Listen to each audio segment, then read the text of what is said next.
All right, welcome in. I'm the Kodiak, and today I'm here to talk about why I think the Saints are going to be horrible in the year 2024. Before we get into it, leave a like if you enjoy, subscribe if you're not already. Let's get right into it. So, I'm really concerned about this Saints team, and I think one thing that can really separate you as a content creator is if you foresee it collapse before it comes. And in New England 2 years ago, I said that the Patriots were not that good, and I'm getting a lot of 2022, 2023 Patriots vibes from the New Orleans Saints just due to bad quarterback play. Their offensive line is expected to be really bad. Dennis Allen is not a good head coach, despite the fact that he can run a defense.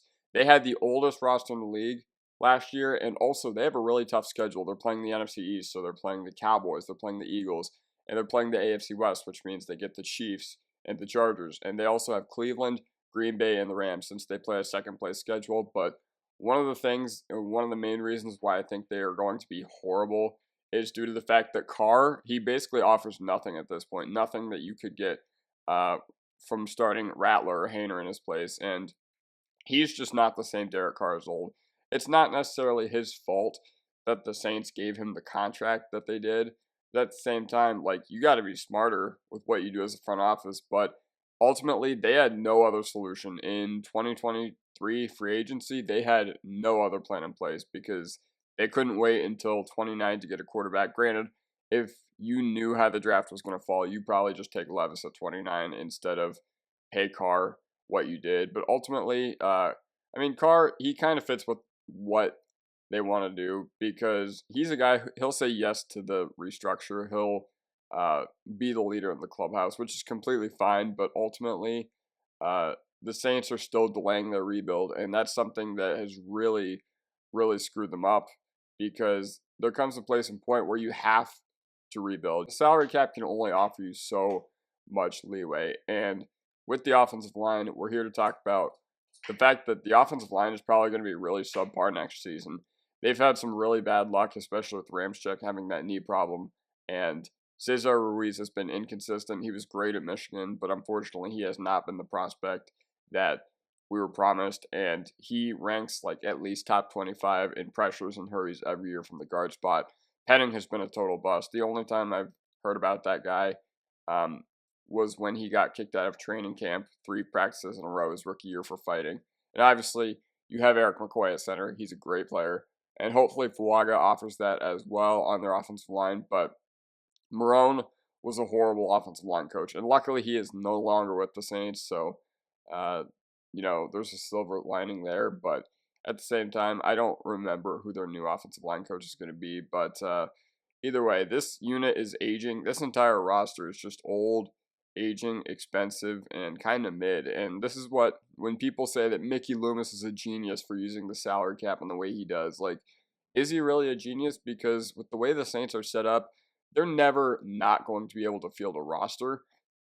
But they just can't get any quality on their roster, and ultimately they can't get that extra free agent or two to completely revitalize their units. But it's not all bad for the New Orleans Saints as a franchise. I mean, Dennis Allen, he's a great defensive coordinator. He can definitely run a defense like no other can.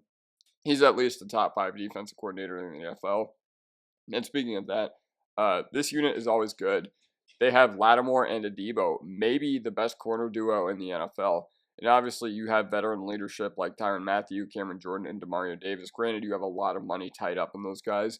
And going to the offensive side of the ball, you have guys like Chris Olave. You have guys like Rashid Shaheed. You have guys like Juwan Johnson. Other guys that could take a step forward like Means and A.T. Perry are guys I really like. And you still have a decent Alvin Kamara. He's definitely not as efficient as he once was. But Kedre looked good in limited snaps last year. And I don't really understand why they didn't give him the ball more.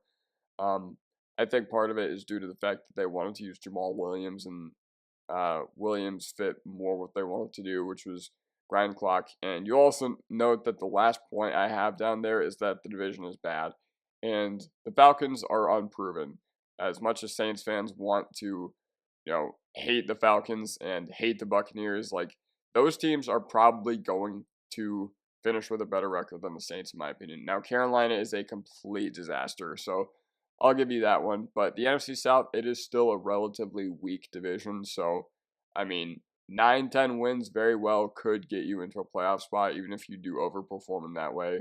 But I do think I need to give some credit to the Saints defense because once again, it's not all doom and gloom. And I don't think this team is going to be like a 4-win team or anything like that. Granted, I think that's their floor. I actually put them as a 4-13 team as their floor, but I think the defense is going to be too stout. So I see them more of a 6-win team, maybe a 7-win team. And I think that's the worst place you can be because ultimately it's not going to be bad enough to fire anybody within your organization. And Mickey Loomis has basically tenure for life just due to the way that his role is set up with the front office and the way his role is set up with the Bensons. But I don't know what it would take for Dennis Allen to get fired. I definitely think that they needed to move on last year, and I'm actually pretty surprised that they didn't move on. But I don't know. We'll just see where they go from here because I am not expecting big things from the New Orleans Saints in 2024. But yeah, let me know what you guys think in the comment section down below as always. And yeah, I will see you guys next time. Peace.